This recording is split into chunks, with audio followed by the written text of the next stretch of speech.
The lights on set were blazing, but the real heat came from the words that had just been spoken. Kristi Noem, standing firm with a polished grin and a pristine red blazer, had just turned toward Denzel Washington with a phrase that cut through the air like a whip. "You people need discipline. That's what's missing." The silence that followed was almost ceremonial. Denzel blinked. Once. Slowly. His expression didn't crack. He didn't flinch. But something unmistakable shifted in the air. Viewers watching the live broadcast at home could feel it. This was about to turn into something unforgettable. The host, seated between them, visibly stiffened. One hand hovered over the next cue card, the other adjusted their mic in a nervous twitch. The producers behind the camera were already wide-eyed, whispering frantically into their headsets. Kristi continued, mistaking the silence for compliance. "We've lost values in this country. And when I look at the way some communities behave, excuse me, but it's obvious, there's a breakdown of discipline and responsibility. And someone has to say it." Denzel didn't look at her right away. Instead, he slowly reached for his water, took a sip, and set the glass down with deliberate calm. Then, finally, he met her eyes. "You're right," he said, voice low, calm, cutting through the air like a scalpel. "But the problem isn't discipline. It's how people like you define it." The host immediately leaned forward, sensing the shift. "Care to explain, Mr. Washington?" "Discipline," Denzel began, turning slightly to face the camera, "isn't about submission. It's not about control. And it damn sure isn't about silencing voices just because they challenge your comfort zone." Kristi tried to interject, but Denzel raised a hand, not in aggression, but with the grace of someone who'd seen this play before. "You say, you people, like you're not talking to individuals. Like we're a single, chaotic blur that just needs to be corrected. But discipline without understanding is just control. And control without compassion? That's not American. That's authoritarian." The audience murmured. Phones were already being raised.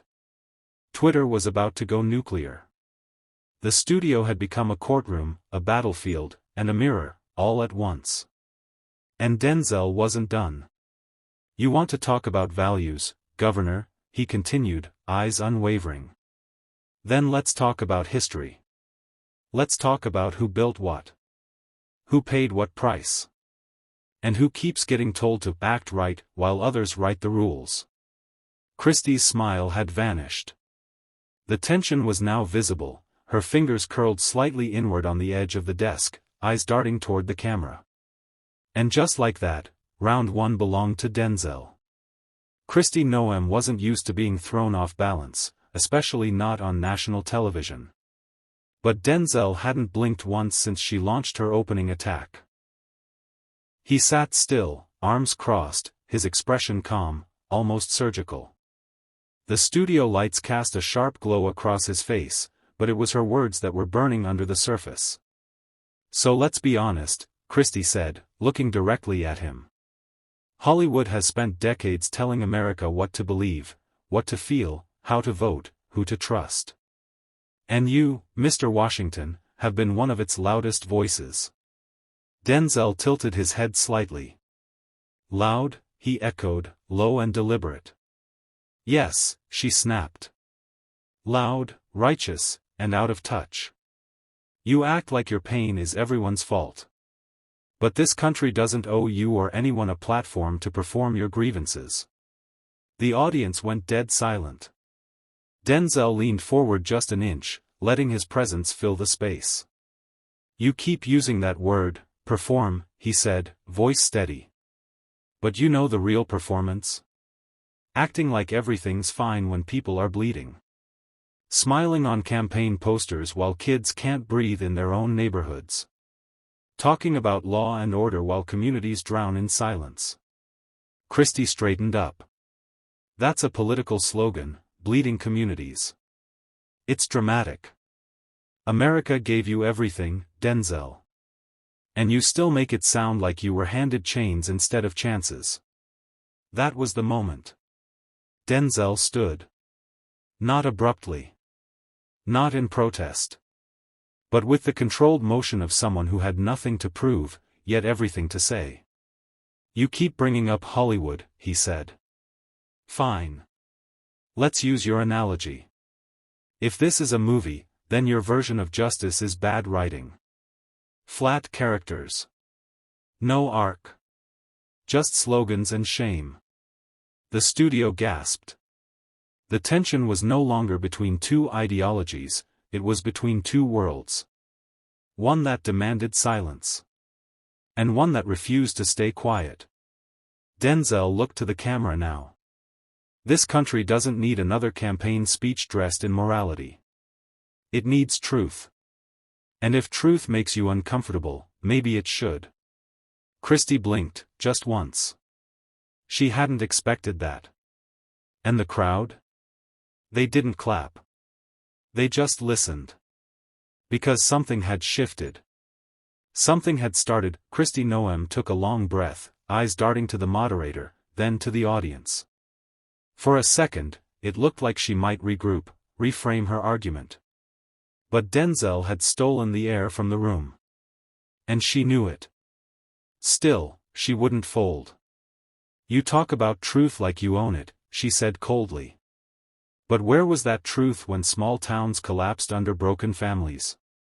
When people like me fought for values you mock? Denzel didn't flinch. "Values?" he repeated. "You mean the ones that protect power and punish struggle? The kind that make it patriotic to ignore pain as long as it's not your own?" She cut in sharply.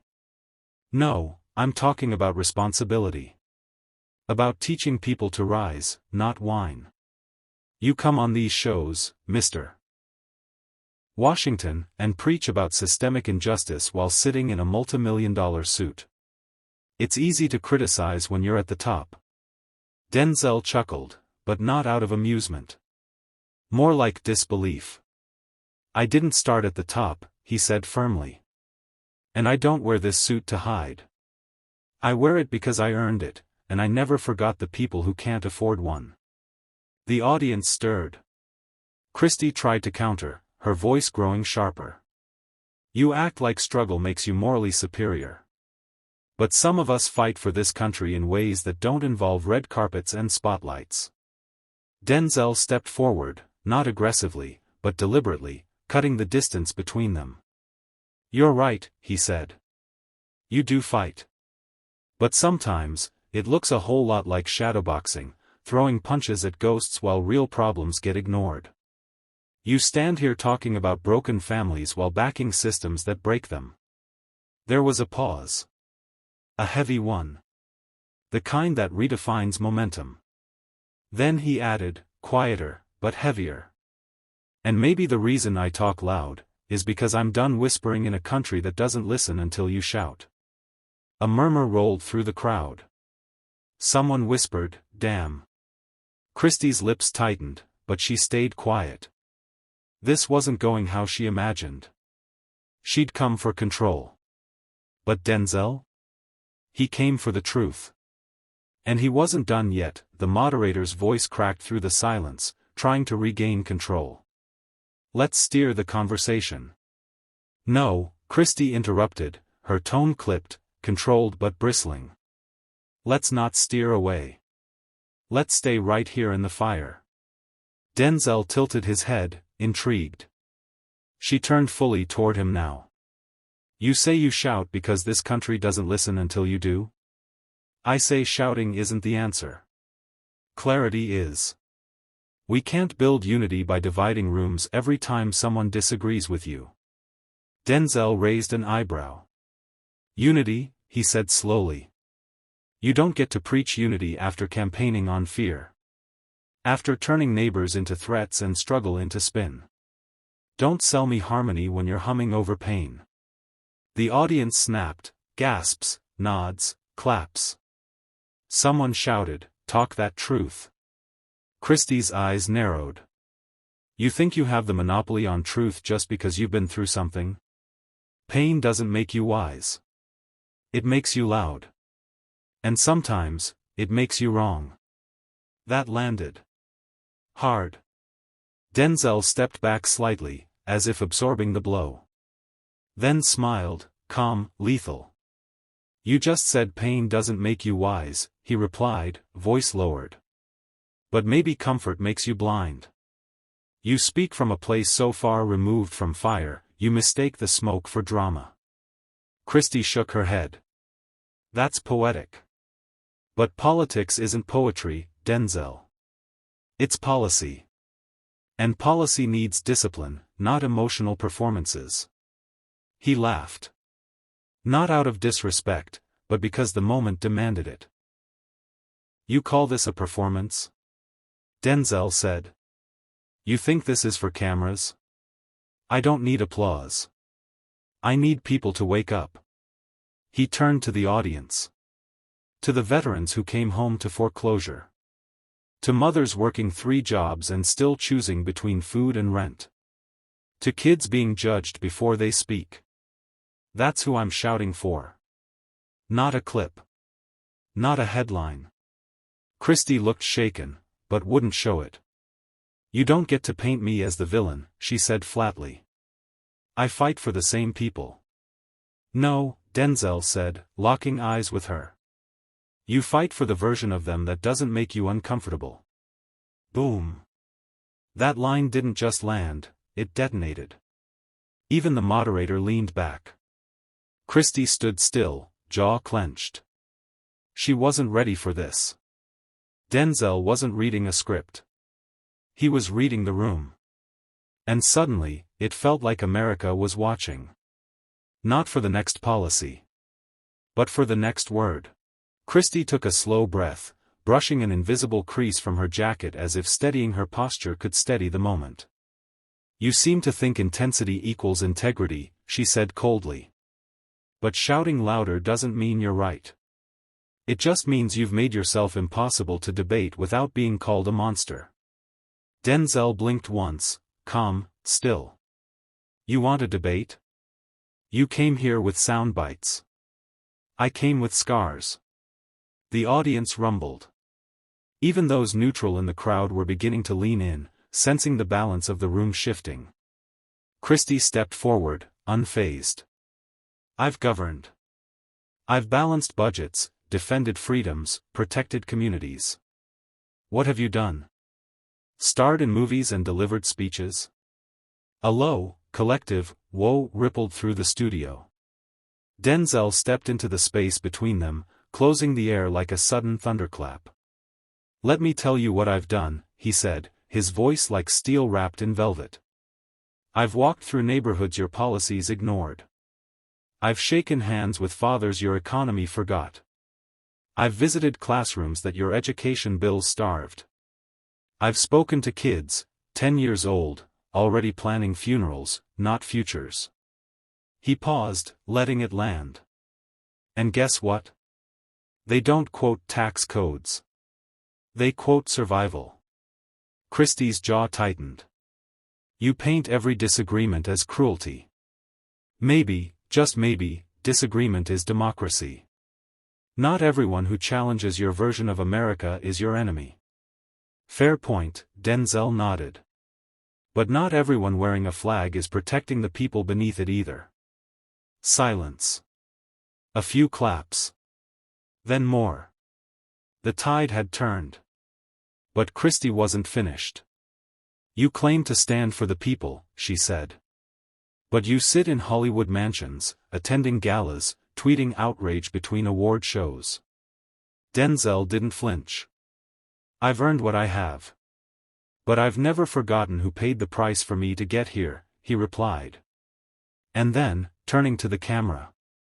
You think this is about me and her? It's not. This is about who we become when power meets truth. When comfort gets challenged.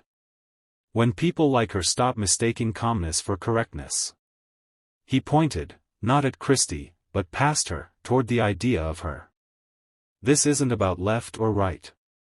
This is about above and beneath. And we're tired of being beneath. The room froze. The kind of stillness you only hear when something real happens. When fiction drops and truth walks in. Kristi's eyes narrowed. So now you're the voice of truth? A Hollywood millionaire turned martyr? Denzel didn't blink. I'm not playing martyr. But I won't apologize for caring louder than you govern. That line hit like a thunderclap. Gasps fluttered across the room. A few audience members even stood, not in protest, but in stunned admiration. Kristi pushed forward, tone sharpening like a blade. You keep speaking for the so-called voiceless, but you do it from a stage, with a mic, in designer suits. Don't confuse performance with sacrifice. He turned, slowly. Deliberate. You think sacrifice has a dress code, he said. My father worked 14-hour days and never wore a tie. My mother walked 5 miles to clean homes. I wear these clothes because I remember what they didn't have. A hush fell again. But I'll tell you what real performance is, Kristi, he added. It's claiming you stand for freedom while banning books. It's preaching accountability while dodging your own. It's smiling on camera while cutting lifelines off-screen. Kristi shook her head. We want a nation that's strong, that's proud. You want guilt and grievance parading as progress. Denzel stepped forward. No. I want a nation that finally feels its history. That stops gaslighting its present. That stops handing out band-aids for bullet wounds. From the audience, someone yelled, "Say it again." Denzel didn't hesitate. You cannot build unity on denial.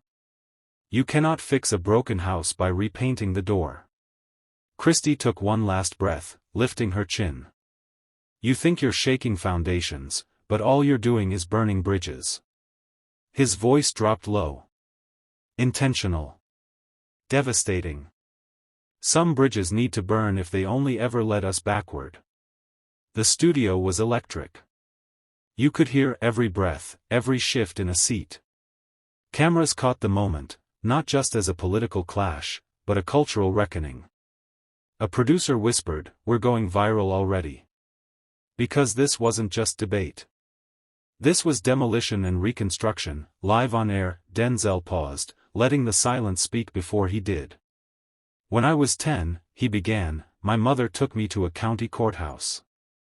Not for anything criminal, just to fight for a clerical error on her paycheck. They made her wait 5 hours. 5. While the white clerks giggled and sipped coffee. He looked directly at Kristi. I remember her hands. Clutching her purse. Holding her dignity like it was the only thing she had left. Kristi folded her arms, expression unreadable. That courtroom smelled like floor wax and old paper, Denzel continued. But what stuck with me wasn't the smell. It was the sound of a door being closed gently behind her. As if even justice wanted to tiptoe away. The room was frozen. You could hear the cameras pan, catching the flicker in his eyes. I didn't come here to lecture, he said. I came because that boy, me, still lives in a country where justice checks ID before it shows up.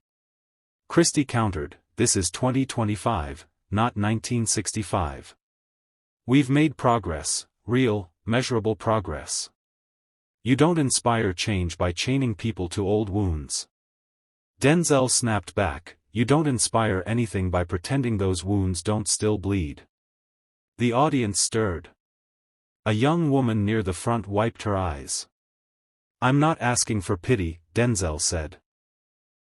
I'm asking for honesty. If we can't look in the mirror as a nation, how the hell do we expect to move forward? Kristi, clearly rattled, tried to reclaim ground. You act like patriotism and progress are enemies. No, Denzel replied. I act like truth and denial are. He pointed at the audience. You see them? They're not props. They're people. And they're tired of hearing this isn't who we are, when it clearly is. That hit home. A murmur spread through the room like a tide. Heads nodded. Phones were already capturing clips for the internet. And Kristi?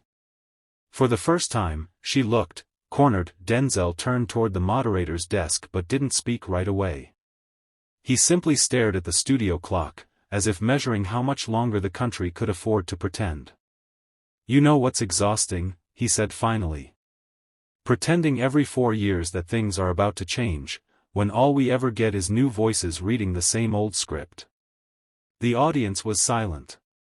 No claps, no murmurs. Just raw attention. Kristi cut in, you speak like you're above it all. But where were you when small businesses were drowning? When cities were burning? When cops were being ambushed in their cars? I was there, Kristi, he said, pointing at his own chest. Not with cameras. Not for applause. But in the places that don't make the news until they explode. He stepped closer. You don't know those places because you only visit when it's election season. You don't speak for the people, you campaign on them. Kristi stood tall. You don't understand how governance works. It's not about feeling. It's about order. It's about law. Then maybe the law needs a heart transplant, Denzel fired back. Because all the order in the world means nothing if it keeps repeating injustice. A man in the crowd shouted, say it louder. Denzel obliged, voice rising, we've built a nation where power listens to prophets, not people. Where you need a press pass or a badge to be heard. And when someone without either speaks up, you call them dangerous. Kristi's tone hardened. You're feeding division. No, Denzel said, now deadly calm. I'm exposing the infection. You want unity? Try truth. Try admitting that this system wasn't designed with everyone in mind, and has never truly been redesigned. He pointed to the giant screen behind them, broadcasting live tweets and reactions. You see that feed? That's not just noise. That's the sound of millions screaming into a void that still doesn't listen. And they're not going quiet. Kristi reached for her mic, trying to interrupt. But Denzel turned his back on her and spoke directly to the camera. This isn't about right versus left anymore, he said. It's about right versus the comfortable lie. The studio lights didn't flicker, but the energy in the room changed like a storm had cracked the sky open. Denzel wasn't shouting now, he didn't need to. His voice was steady, his presence heavier than any applause. Kristi Noem sat rigid, her jaw locked, one hand gripping the edge of her podium. Let me ask you something, Kristi, Denzel said, pacing slowly in front of the camera crew. If justice is working, why does it always arrive late, or not at all, for some of us? She hesitated, blinking rapidly. You say the system's not perfect. I agree. But who's been fighting to keep it broken? He pressed. Who votes to shield corporations while communities bleed? Who waves the Constitution like a sword when it's convenient, and folds it like paper when it's not? Kristi opened her mouth, but Denzel raised a hand. No rehearsed lines. No slogans, he said. Because tonight, people are watching who don't care about red or blue. They care about whether the fire in their chest still means something. Whether truth still has a pulse. The moderator leaned forward. Mr. Washington, are you suggesting the system is beyond saving? Denzel smiled faintly. No. I'm suggesting it's terrified of being saved by someone it can't control. A stunned silence. And then, murmurs. Applause. Phones lifted in the air. Hashtags flooding screens. Kristi tried to cut through the wave. And what's your solution? Tear it all down? Hand the mic to celebrities and activists while chaos takes over? No, Denzel said. But I'll tell you what I won't do, I won't stand here, smile politely, and lie to a nation that's begging for honesty. He pointed at the camera again. Some of you watching have been told to sit down, shut up, and wait your turn. This is your turn. The mic is passed. The stage is shifting. Kristi snapped, this is exactly the kind of dangerous rhetoric that gets people hurt. Denzel turned sharply. No, Kristi. What gets people hurt is pretending the system isn't broken while walking over the bodies it leaves behind. He stepped into the spotlight, alone, centered. America isn't collapsing because of too much truth. It's collapsing because of too many people afraid of it. As the applause from the crowd swelled, then fractured into a tense hush, Denzel didn't step back. He didn't blink. He stayed in the center of that light like a man who knew the weight of every eye on him. Let me be clear, he said, his voice like steel wrapped in calm. This isn't about me.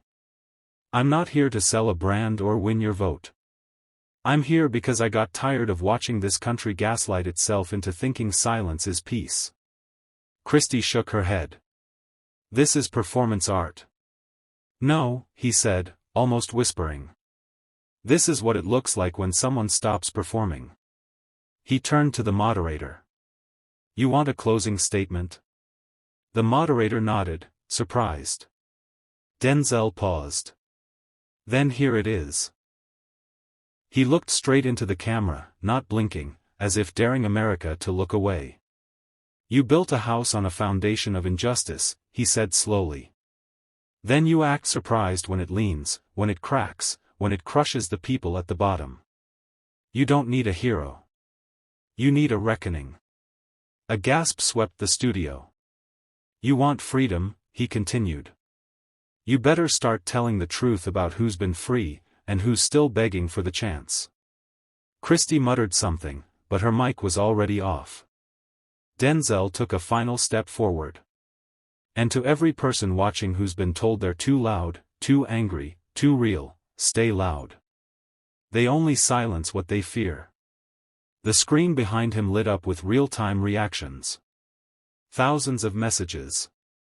Applause emojis. Tears. Rage. Truth. He stared at the crowd one last time. Then walked off the set, not rushed, not angry.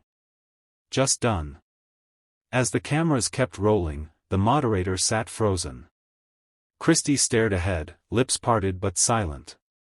The nation watched, waiting for someone, anyone, to say something next. No one did. Because Denzel had already said everything. He didn't raise his voice. He raised the temperature of a nation. In a studio meant to contain debate, Denzel Washington delivered a message meant for the streets, the courts, and every silent room in between. And as he walked out, America wasn't sure what hit it, only that it would never forget it.